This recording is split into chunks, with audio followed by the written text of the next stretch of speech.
Hello students, मेरा नाम आलोक कुमार है। बच्चे मुझे एएल के सर के नाम से जानते हैं और नीट के लिए मैं ये लेक्चर्स रिकॉर्ड कर रहा हूँ। चैप्टर का नाम है आयनिक इक्विलिब्रियम। आयनिक इक्विलिब्रियम नाम सुनते ही चाहे वो जेई के बच्चे हों, चाहे वो नीट के बच्चे हों, चाहे वो बोर्ड की तैयारी कर रहे हों, बच्चे अपने स्कूल की लेवल पे पढ़ाई कर रहे हों, ऐसा सा हो जाता है उनका चेहरा कि जैसे कोई कुनैन की गोली खा ली हो। कुनैन मतलब वो बहुत कड़वी सी गोली होती है। गांव में ऐसा बोलते हैं हमारे कि मुंह कड़वा हो गया। जैसे करेला खा लिया हो। करेला बहुत कम लोग पसंद करते हैं, खैर मुझे तो पसंद है खाने में। ऐसा सा चेहरा हो जाता है उनका। ऐसा कुछ है नहीं। ये पता नहीं हवा कहाँ से बना हुआ है कि आयनिक इक्विलिब्रियम एक मुश्किल चैप्टर है फिजिकल केमिस्ट्री का। चाहे वो जेई मेन हो, चाहे वो जेई एडवांस्ड हो, चाहे वो नीट हो, चाहे वो कुछ भी हो, तो नहीं, बिल्कुल ऐसा नहीं है। नीट के बच्चों को आयनिक इक्विलिब्रियम एक बहुत ही प्रॉमिसिंग चैप्टर है। क्वेश्चन डायरेक्ट आता है और बड़ी आसानी से बच्चे सॉल्व कर भी लेते हैं।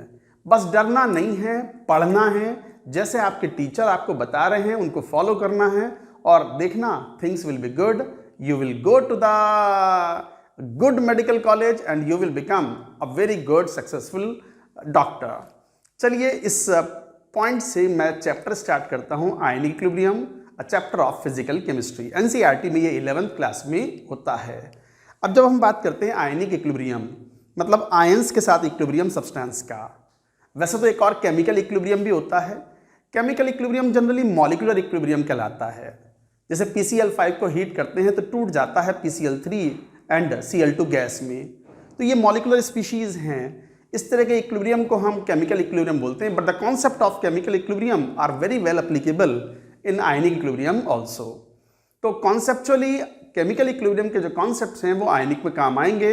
इसलिए जब भी स्टूडेंट्स आयनिक इक्विलिब्रियम पढ़ें उससे पहले वो केमिकल इक्विलिब्रियम जरूर एक बार रिवाइज कर लें। खासकर ली चैटिलियर प्रिंसिपल, साइमल्टेनियस इक्विलिब्रियम, ये सब कुछ कॉन्सेप्ट्स हैं जो बच्चों को आने चाहिए।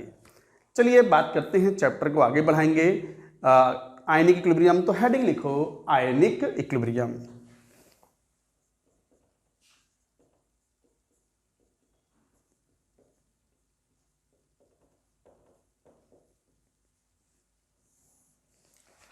देखो भाई, मैं थोड़ा स्लो पढ़ाता हूँ। कोई बच्चा सोचे कि यार ये तो बड़ा स्लो पढ़ाते हैं। देखो, मैं तो अपने हिसाब से सोचता हूँ। कुछ बच्चे ऐसे होते हैं जो थोड़े से स्लो लर्नर होते हैं but they are good learner and they become successful in the exams, they become doctors. तो जैसे मुझे भी चीज़ें थोड़ा सा स्लो समझ में आती हैं और बट जब मैं समझ जाता हूँ तो फिर मुझे कोई हिला नहीं सकता। फिर तो मैं उसका एप्लीकेशन बहुत बढ़िया करता हूँ। फिर मुझसे कोई भी क्वेश्चन पूछ लो, ये मेरी स्ट्रेंथ है। ऐसी मुझ जैसे बहुत सारे बच्चे होते हैं जो थोड़ा स्लो समझते हैं बट एक बार समझ लिया तो फिर उनको आप अपनी जगह से हिला नहीं सकते। उनके कॉन्सेप्ट एकदम पक्के हो जाते हैं। तो ठीक है, मेरा पढ़ाने का तरीका थोड़ा स्लो है बट ठीक है, आप मेरे साथ मैनेज करें। बट अगर आप लगे रहेंगे और चैप्टर अच्छे से पढ़ेंगे तो आयनिक इक्विलिब्रियम का सारा भय, सारा डर आपका दूर हो जाएगा। So with this note I go ahead with the chapter ionic equilibrium. Ionic equilibrium में सबसे पहले हम बात करते हैं इलेक्ट्रोलाइट्स की। हम ये बात कर रहे थे कि केमिकल इक्विलिब्रियम और आयनिक इक्विलिब्रियम में अंतर ऐसा है क्या। केमिकल इक्विलिब्रियम मॉलिक्यूलर इक्विलिब्रियम है और आयंस की खासकर सॉल्यूशन फेज में पानी के अंदर अगर मान लो कोई इलेक्ट्रोलाइट मिला देते हैं, NaCl सोडियम क्लोराइड, तो आप सभी जानते हैं टूट जाता है Na+ एंड Cl- में। तो अगर आप उसे डाल करके अगर तोड़ देते हैं आयनों में तो आयंस और इलेक्ट्रोलाइट के बीच का भी एक इक्विलिब्रियम स्टैब्लिश होता है। हम उसी की बात कर रहे हैं। एसिडिक एसिड है, एक वीक एसिड है। क्यों वीक एसिड है वो भी अभी डिफाइन करेंगे। उसको पानी में डाल दो तो बहुत थोड़ा सा टूटता है एसीटेट आयन में एंड H+ आयन में। और इस तरीके से जब ये आयंस बनाता है तो उनके बीच में जो इक्विलिब्रियम स्टैब्लिश होता है वो एक आयनों का एक अलग एक वास्ट केमिस्ट्री है। उसको एक अलग चैप्टर में हम पढ़ लेते हैं, आयनिक इक्विलिब्रियम। हालांकि एनसीईआरटी 11th क्लास की जो है वो इनमें भेदभाव नहीं करती। हमने कर दिया है केमिकल इक्विलिब्रियम अलग, आयनिक इक्विलिब्रियम अलग, बिकॉज दोनों ही एक अच्छे खासे बड़े मैग्नीट्यूड वाले चैप्टर्स हैं। बट एनसीईआरटी में तो उस चैप्टर का नाम है इक्विलिब्रियम। एनीवेज, अब बात करेंगे यहाँ पर आयनिक इक्विलिब्रियम में आयंस की बात करनी है, तो पहले देखें तो सही आयंस देता कौन है।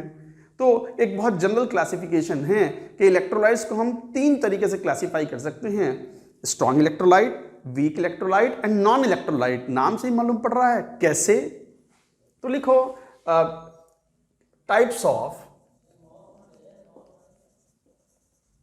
इलेक्ट्रोलाइट।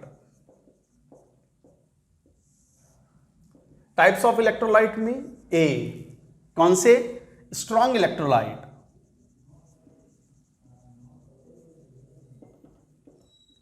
ये वो सब्सटेंस होते हैं जो पानी में डुबोने पर, वाटर के अंदर डिसॉल्व करने पर ऑलमोस्ट कंप्लीटली आयोनाइज हो जाते हैं और आयनों में टूट जाते हैं। जैसे सोडियम क्लोराइड है, नमक है, ये हथेली पर देखो नमक लिया सफेद रंग का, हाँ नमक ही है, तो आप इसे पानी में डाल दो और घोल दो तो ये आयनों में टूट जाएगा, Na+ ion and Cl-। Hydrated ions will be obtain. अब ये हाइड्रेटेड आयंस कहाँ हैं, ये आपने पढ़ा होता है केमिकल इक्विलिब्रियम में। केमिकल इक्विलिब्रियम बच्चों को शुरू में ही पढ़ लेना चाहिए आयनिक जैसे चैप्टर से पहले, ताकि उनको कई बातें यहाँ अच्छे से समझ में आएँ। तो स्ट्रॉन्ग इलेक्ट्रोलाइट, तो ऐसे सब्सटेंस या इलेक्ट्रोलाइट और substance which dissociate or ionize almost completely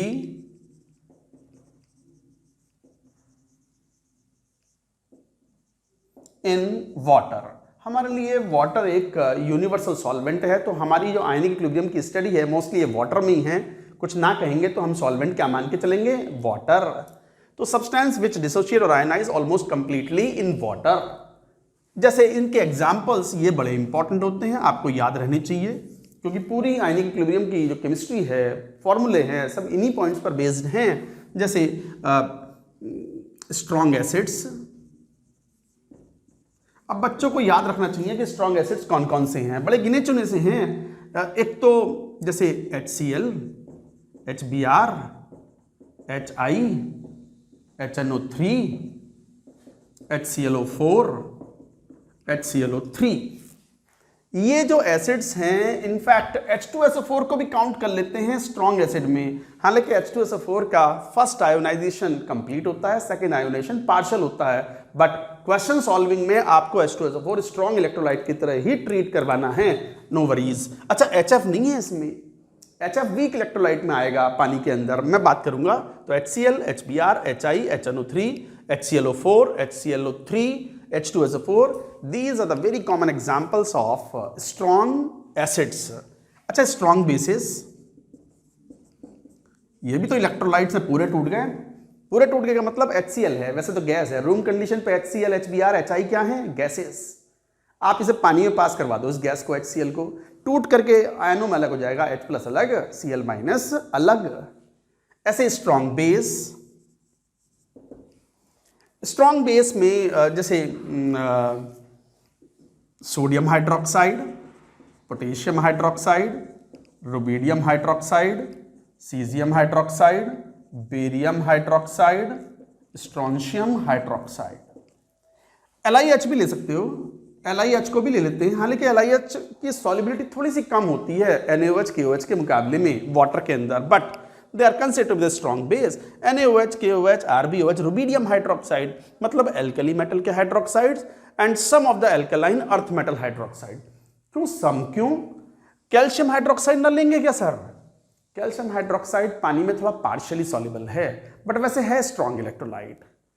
तो हमने वो लिए हैं जो पानी में अच्छी खासी जिनकी सॉल्युबिलिटी हो और अच्छा खासा बेसिक सॉल्यूशन बनाएं। तो these are the strong bases, you should remember. अगला जैसे salts, salts are all considered to be the strong electrolyte, जैसे sodium chloride, potassium bromide, sodium carbonate, potassium nitrate, barium chloride etcetera. ये हैं salts which are also considered to be the strong electrolytes. तो ये strong electrolytes हैं, पूरी तरीके से आयनों में टूट जाते हैं। और अच्छा पता कैसे चलता है, पता कैसे चलता है कि ये स्ट्रॉन्ग इलेक्ट्रोलाइट हैं? ऐसे ये बीकर लिया, उसमें लिया ये नमक, मान लो NaCl लिया और डाल दिया, सफेद रंग का नमक घुल गया, फिर मुंह डाल लिया सॉल्यूशन में और देख लिया, हाँ अरे ये रहा Na+, ये रहा Cl-, अरे दो, ये तीसरा, चौथा, पांचवा, अरे ये तो NaCl तो है ही नहीं, सारा टूट गया। ऐसे, अरे हटो, ऐसे थोड़ी होता है पागल ना। कोई इलेक्ट्रोलाइट स्ट्रांग है या वीक है, ये पता लगाया जाता है इलेक्ट्रोकेमिस्ट्री से। इलेक्ट्रोकेमिस्ट्री 12th क्लास का एक बड़ा इंपॉर्टेंट चैप्टर होता है नीट के लिए। नीट के एग्जाम में खूब क्वेश्चंस उसके ऊपर आते हैं इलेक्ट्रोकेमिस्ट्री से। वहां पर इलेक्ट्रोलाइटिक कंडक्शन मेजर करते हैं, कंडक्टेंस मेजर करते हैं। तो कंडक्टेंस ऑफ द सॉल्यूशंस को एक्सपेरिमेंटली हम मेजर कर सकते हैं रेजिस्टेंस के थ्रू। जैसा रेजिस्टेंस मेजर करते हैं ना किसी वायर का, ऐसी किसी सॉल्यूशन का रेजिस्टेंस भी हम मेजर कर सकते हैं। फिजिक्स में पढ़ते भी हो आप, जैसे व्हीटस्टोन ब्रिज है, उसके through we can find out और we can determine the resistance experimentally. तो हम एक्सपेरिमेंटली कंडक्टेंस ऑफ सॉल्यूशन को फाइंड आउट करते हैं। अगर कोई सब्सटेंस ऐसा है जो पानी में डुबोया हमने और वो आयनों में टूट गया, जितने ज्यादा आयन्स देगा उसकी कंडक्टेंस उतनी ही ज्यादा होगी। तो एक तरीके से ये strong, weak, strong acid, strong base, या स्ट्रॉन्ग सॉल्ट्स, या weak acid, weak base, weak salt, ये कौन डिसाइड करता है? इलेक्ट्रिकल कंडक्टेंस से डिसाइड होता है। तो एक तरीके से सॉल्यूशंस ऑफ, लिख लो इस बात को, solutions of strong electrolytes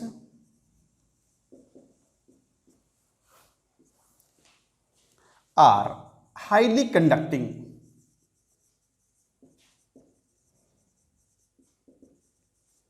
conducting का मतलब आयंस तो मूव करेंगे ना। जब हमने इलेक्ट्रिक फील्ड अप्लाई किया, इलेक्ट्रिक फील्ड में जब आयंस मूव करते हैं तो दे शो कंडक्टेंस। तो कंडक्टिंग होते हैं, हाईली कंडक्टिंग सॉल्यूशंस होते हैं। तो इससे पहचान पड़ती है कंडक्टेंस बहुत ज्यादा बढ़ गई। प्योर वाटर की कंडक्टेंस बहुत कम होती है। Water is a bad, pure water is a bad, distil water is a bad conductor of electricity. उसमें नमक मिला दिया और उसकी कंडक्टेंस बहुत ज्यादा बढ़ जाए तो इसका मतलब वो कंप्लीटली, ऑलमोस्ट कंप्लीटली आयोनाइज हो गया। तो इनकी स्टडीज होती हैं इलेक्ट्रोकेमिस्ट्री में। तो कंडक्टेंस मेजर करके हम पता लगा लेते हैं कि ये स्ट्रॉन्ग इलेक्ट्रोलाइट है या वीक है या नॉन इलेक्ट्रोलाइट है। ऐसा नहीं मुंह डाल के गिन लिए, देखो 100 NaCl मिलाए थे, 98, 99, 100, हाँ हो गए सर, पूरे टूट गया। ऐसे थोड़ी, ऐसे नहीं होता। जरा नोट करो। अब आएंगे हम वीक इलेक्ट्रोलाइट पर। नोट इट डाउन, हटा दूं, लिख लिया ना?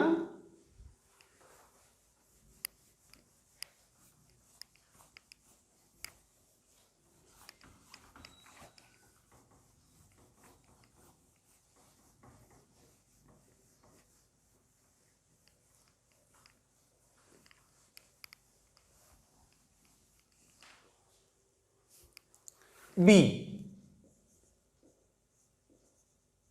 वीक इलेक्ट्रोलाइट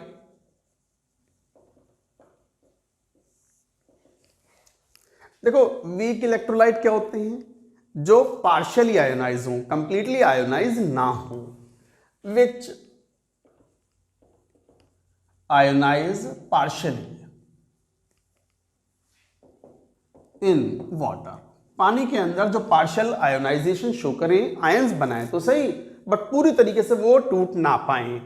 जैसे example, weak acids. Weak acid जैसे बहुत कॉमन एग्जांपल है कार्बोक्सिलिक एसिड्स। कार्बोक्सिलिक एसिड के जैसे for example formic acid, acetic acid, benzoic acid etcetera.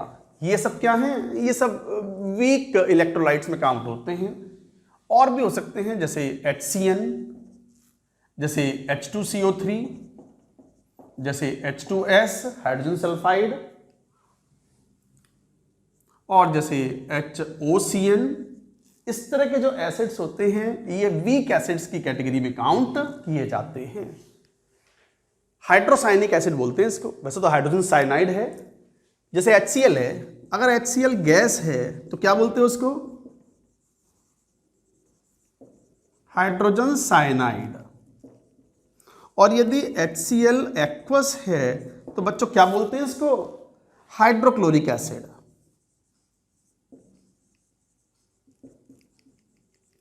आई बात समझ में? ऐसे ही जैसे HCN गैस है तो क्या बोलेंगे? Hydrogen cyanide.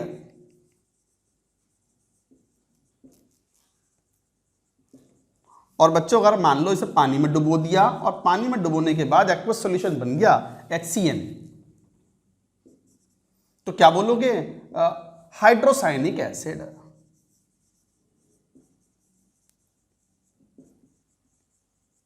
आई बात समझ में? नोट्स भी बनाते चलना। ऐसा नहीं होता कि बस एक बार पढ़ लिया तो बस हमें सब कुछ याद रहेगा फॉरएवर ना। बड़ी वॉलेटाइल चीजें रहती हैं, ये तो उड़ जाती हैं। 2-4 दिन, 10 दिन, 15 दिन याद रहेगा, लिखा हुआ नहीं होगा तो फिर ये तो दिमाग से उड़ जाते हैं। नोट्स बनाएं प्रॉपरली ताकि हर 15 दिन में, 1 महीने में रिवीजन करें, क्विक रिवीजन, तो सारी चीजें बिल्कुल बिल्कुल रिकॉल हो जाएं, समझ में आ जाए आपको। अच्छा, हम बात कर रहे थे, ये तो अलग से एक पॉइंट हो गया। चलो, वीक एसिड की, ऐसे वीक बेसेस, वीक बेस में बहुत कॉमन एग्जांपल हैं ammonia and ammonia derivatives. Ammonia aqueous, जैसे कई बार हम अमोनियम हाइड्रोक्साइड भी लिखते हैं। एक्वस अमोनिया या अमोनियम हाइड्रोक्साइड एक ही बात होती है, कोई अंतर नहीं है दोनों में। जैसे एनिलीन और C6H5NH3OH। ध्यान दो, एनिलीन या एनिलीनियम हाइड्रोक्साइड दोनों का मीनिंग सेम है। अमोनिया या अमोनियम हाइड्रोक्साइड दोनों का मतलब सेम है। पानी में जाने के बाद ammonia becomes ammonium hydroxide, aniline भी पानी में जाने के बाद इट बिकम्स एनिलीनियम हाइड्रोक्साइड। क्या बोलते हैं इसको?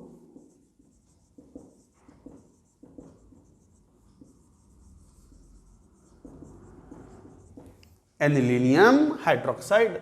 तो बच्चों ये हो गए वीक एसिड, वीक बेस के बहुत कॉमन एग्जांपल्स।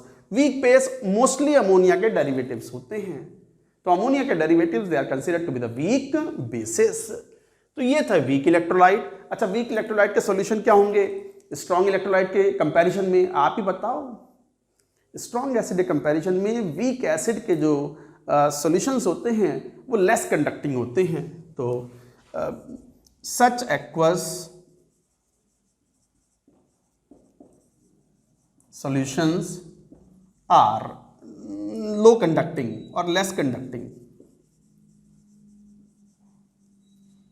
कंडक्टिविटी कम होती है इन सॉल्यूशंस की, कंडक्टेंस कम शो करते हैं। क्यों? आयंस कम आए हैं। तो अल्टीमेटली एक बात समझ जाओ, who conducts electricity under electric field? Ions, not the molecules. Who conducts electricity in solution? Ions, not the molecules. Molecule conduct नहीं करते, आयंस कंडक्ट करते हैं। पॉजिटिव आयन नेगेटिव प्लेट की तरफ जाएगा, नेगेटिव आयन पॉजिटिव प्लेट की जाएगा। जब दो प्लेटों को इंसर्ट करते हैं सॉल्यूशन में और पोटेंशियल डिफरेंस अप्लाई करते हैं बाहर बैटरी से, ये तो बहुत बेसिक फिजिक्स है। तो फिर आयन दौड़ने लगते हैं, पॉजिटिव आयन नेगेटिव प्लेट की तरफ दौड़ता है और नेगेटिव आयन पॉजिटिव प्लेट की तरफ दौड़ता है। और जब वो आयन दौड़ते हैं तो फिर कंडक्शन करते हैं। Movement of charge is nothing but leading to conduction. तो गाइज ये था point about the weak electrolyte. ऐसी एक और टर्म क्या? Non electrolytes. जरा इनको एक बार नोट तो करो, note it down.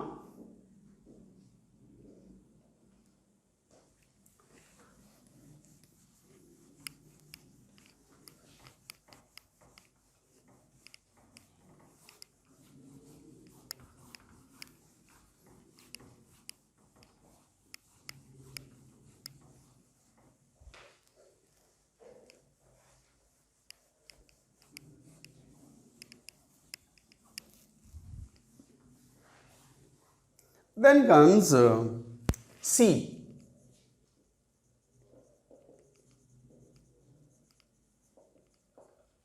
Non electrolyte, नाम से मालूम पड़ रहा है आयनों में टूटते ही नहीं, नो आयोनाइजेशन।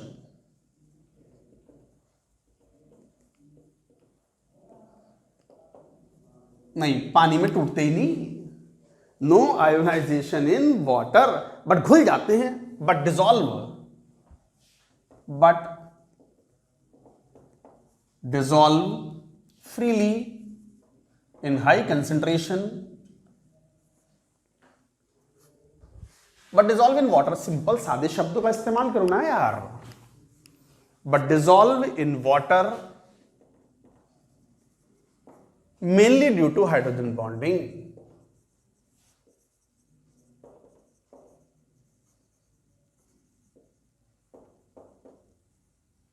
अब हाइड्रोजन बॉन्डिंग तो आपने पढ़ा हुआ होता है, केमिकल बॉन्डिंग में एक इंपॉर्टेंट पार्ट होता है। और इसके एग्जाम्पल जैसे मान लो ग्लूकोज, सुक्रोज, अल्कोहल, अल्कोहल में जैसे मीथेनॉल, इथेनॉल, ये सब कोवेलेंट मॉलिक्यूल्स हैं, पानी के साथ हाइड्रोजन बॉन्डिंग बनाते हैं, पानी में आसानी से घुल जाते हैं। तो glucose, sucrose, ethanol, methanol, they are freely soluble in water because of hydrogen bonding. तो हाइड्रोजन बॉन्डिंग की वजह से घुल तो जाते हैं but no ionisation, practically no ionisation.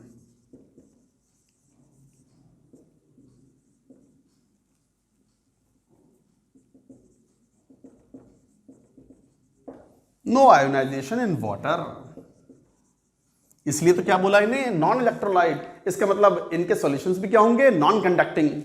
Non conducting ion तो बने ही ना, और जब आयन ही ना बने तो भले ही आपने उन, मान लो पानी लिया एक बीकर में, 2 प्लेट इंसर्ट की मेटल की, उनसे बाहर बैटरी से कनेक्ट करके पोटेंशियल डिफरेंस अप्लाई कर दिया, की क्लोज कर दी, एक प्लेट पॉजिटिव हो गई, एक प्लेट नेगेटिवली चार्ज हो गई। दौड़ेगा कौन, वाटर तो दौड़ेगा नहीं, क्योंकि वाटर तो मॉलिक्यूल है, मॉलिक्यूल्स नहीं दौड़ते। कौन दौड़ता है under electric field, ions move करते हैं, और आयंस तो है ही नहीं वर्चुअली यहां। तो इसका मतलब such solutions are bad conductor of electricity और non conducting solutions. Aqueous such solutions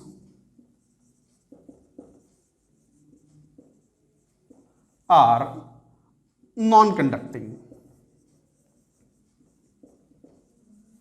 नहीं, कंडक्शन शो नहीं करते, और कंडक्शन से ही मालूम पड़ता है कि ये वीक इलेक्ट्रोलाइट है या स्ट्रॉन्ग इलेक्ट्रोलाइट है या नॉन इलेक्ट्रोलाइट है। तो ये एग्जांपल्स भी याद करेंगे। अच्छा, ये मेन क्लासिफिकेशन है ऑफ इलेक्ट्रोलाइट्स। एक और क्लासिफिकेशन है इलेक्ट्रोलाइट का, हालांकि उसका इस्तेमाल थोड़ा कम होता है, बट फिर भी क्वेश्चन तो आ सकता है। उसमें हम कई बार true and potential electrolyte terms use करते हैं। पहले ये पूरी बात लिख लो, मैं वो बताता हूं। Alternate classification of electrolyte, note it down.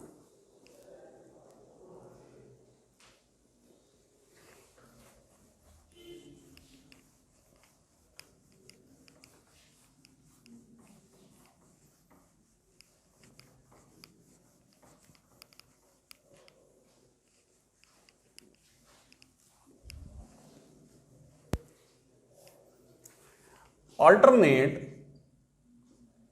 Another, ऐसा लिख दो बल्कि, another classification of electrolyte.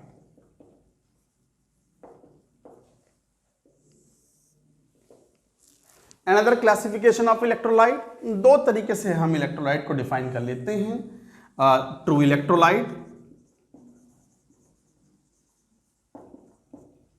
Potential electrolyte.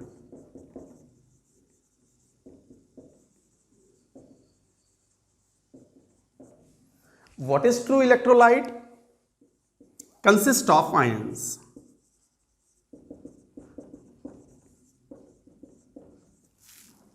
in liquid form, consists of free movable ions, ions in liquid form. जैसे एग्जाम्पल कौन, जैसे NaCl, KCl, ionic compound, sodium hydroxide,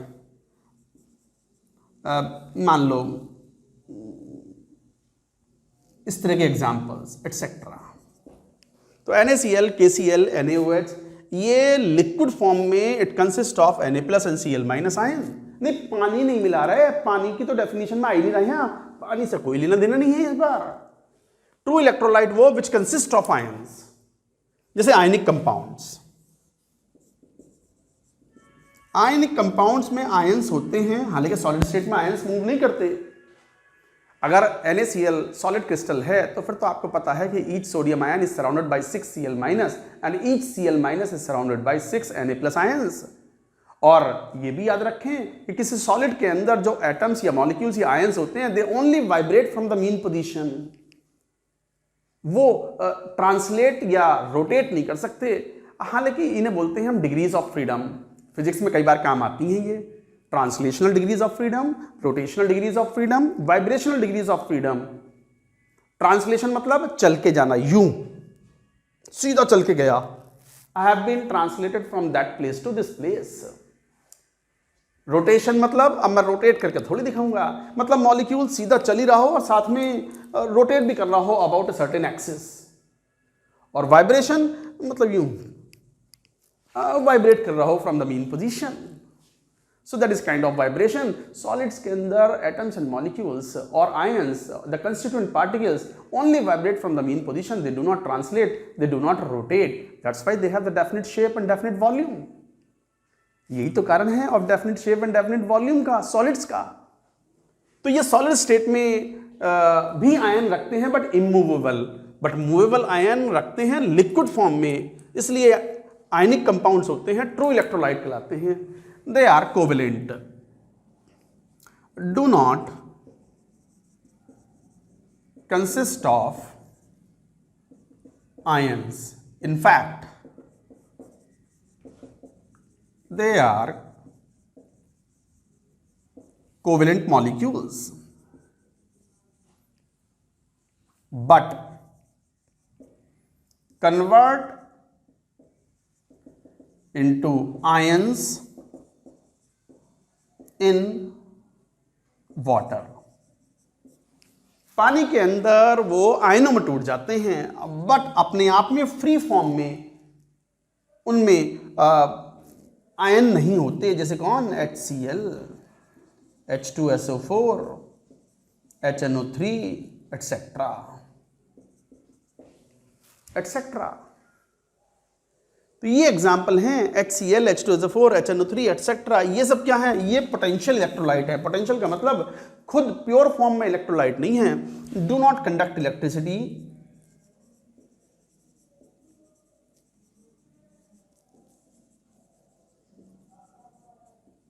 इन pure liquid form.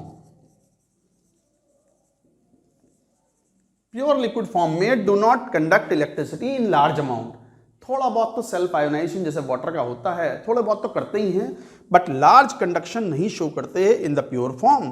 तो इसलिए बोलते हैं इनको पोटेंशियल इलेक्ट्रोलाइट। और ट्रू इलेक्ट्रोलाइट जिसमें तो आयंस ही हों और लिक्विड फॉर्म में वो इलेक्ट्रिसिटी कंडक्ट कर सकें, फ्री मूवेबल आयंस हों। यहाँ फ्री मूवेबल आयंस नहीं हैं। फ्री मूवेबल आयंस कब बनेंगे? जब पानी में डुबो दोगे। HCl को पानी में डुबो दो। HCl का बॉन्ड तो कोवेलेंट बॉन्ड है। ये है HCl बॉन्ड। ये है स्ट्रक्चर, आपने पढ़ी भी होगी इन केमिकल बॉन्डिंग। ये है H2SO4। कोवेलेंट मॉलिक्यूल है, all the bonds are covalent bonds. तो आयन तो है ही नहीं इसमें प्योर फॉर्म में। पानी में डुबोगे तो ये टूट जाएगा। पानी में डुबोगे तो वाटर जो है इनको तोड़ देगा into H+ and Cl- aqueous. पानी में डुबोगे तो ये तोड़ देगा इनको 2H+ aqueous and sulphate ion. ऐसे ही तो पढ़ते हो आप। ये बात तो पता भी होती है बच्चों को, बट मैं रीजन भी बता रहा हूं कि why it is true electrolyte because it consist of ions, why it is potential electrolyte because it consist of covalent bonds in the pure form and consist of ions only when dissolved in a solvent like water। Note करो ये सब बातें जरा।